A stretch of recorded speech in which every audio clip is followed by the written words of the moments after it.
Whew. Well, storm weather. Oh. So I've got drips coming through my Velux windows. I've got quite a few Velux windows, but it's only the ones on this modern extension that are leaking. And they're about 10 years old, but they've been getting worse and worse. And can I get anyone to come and see them and sort it out?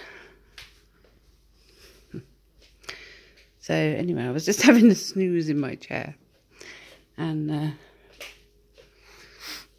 I got woken up by the dripping in the buckets. Got 3 buckets, but I needed 4 because there's another leak around there. And so I thought I need to record my sign of the times. But maybe I'll wait till it rains again. It'll rain again in a minute.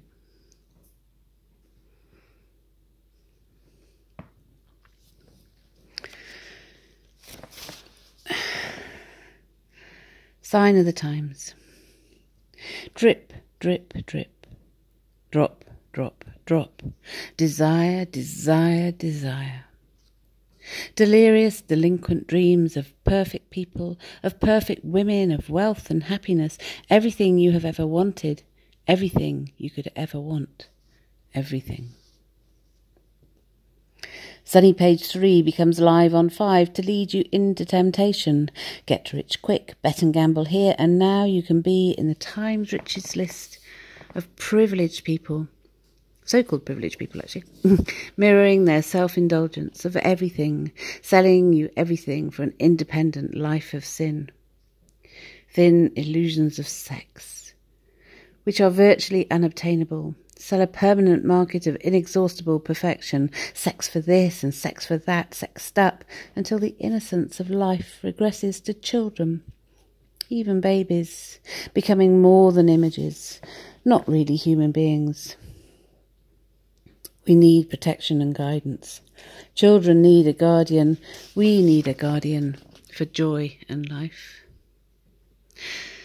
Let's pretend we care. Let's print what we dare. Killing, dying, death, disease and murder. Vices psychopathically cold, selling sex, sex, sex and more sex. Again to drip-drop desires, to make you dependent on them. To feel good, a daily addiction, a need to feed the paper perfection of celebrity and vice. Wanting to entice, to buy your fame and fortune for a life that's nice.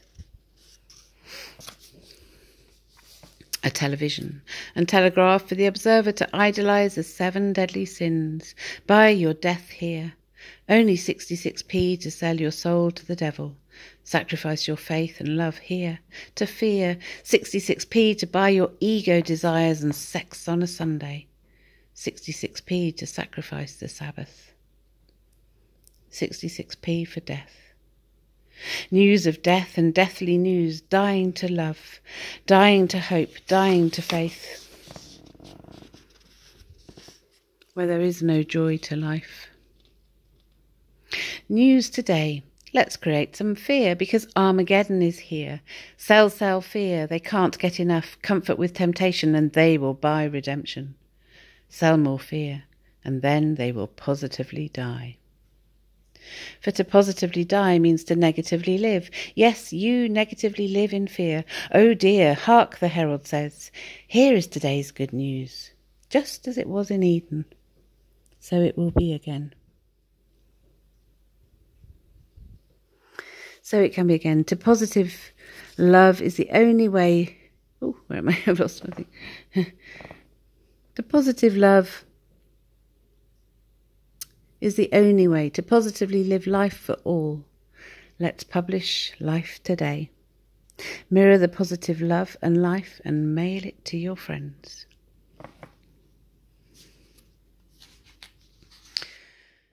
That's from my first book, Healing Poems for Positive Love, which was came out at the same time that this extension was built.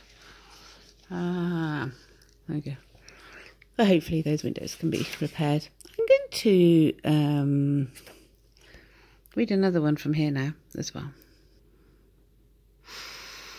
Oh yeah, and I will just mention as well The Sound of Freedom, which is just out in the US. Not sure if it's got to Britain yet, but yeah, much needed film or movie from Mel Gibson and Jim Caviezel on the story of Operation Underground. Tim Ballard rescuing trafficked children. And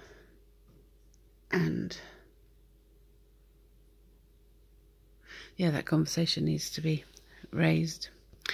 So I take my hat off to them. Adrenochrome, adrenochrome, adrenochrome. What happens to children stolen from their home? Adrenochrome, adrenochrome, adrenochrome. The antithesis to God's recommended home. Love is not a cortisol stress hormone. And neither does any form of adrenaline bring love.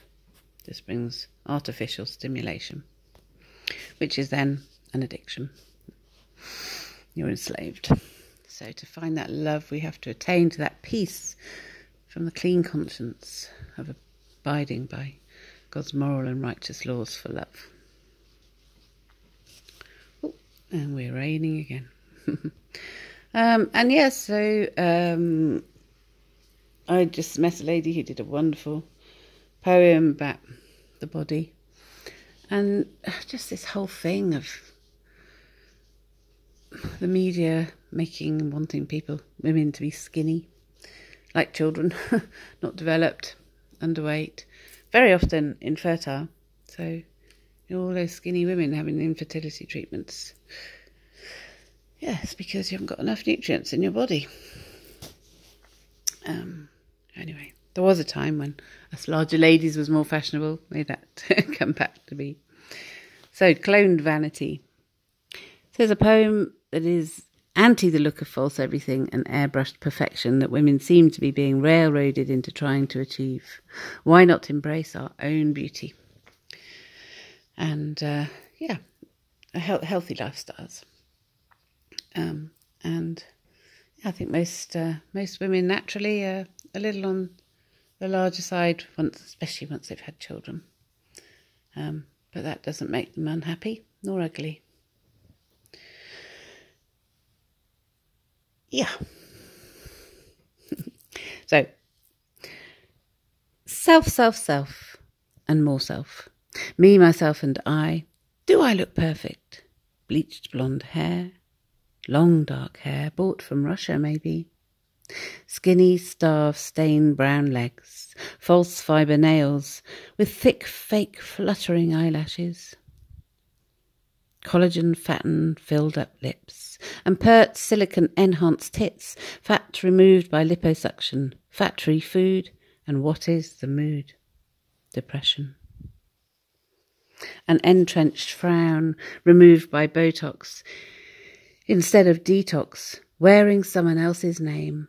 Adoration, idolatry, perfection. For the camera or magazine, or the selfie these days. To be adored, to be desired, to be loved, to be rich, to be free. But how can this be? It is only vanity.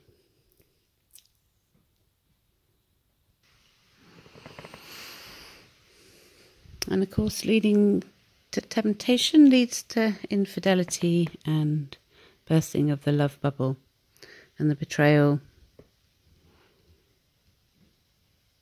bursting the bubble of love, honesty, truth and trust, leaving mistrust, doubt, hurt in its wake. No point to marriage really if people are going to betray. Marriage needs to be upheld as an honourable agreement and cherished. And once that love dies, is that till death do us part? James 2:26 says, the body without spirit is dead. And so that is the spirit of love, I would say. Oh, and I'm running out of time. I'll have to do it on another one. But you can read it just about.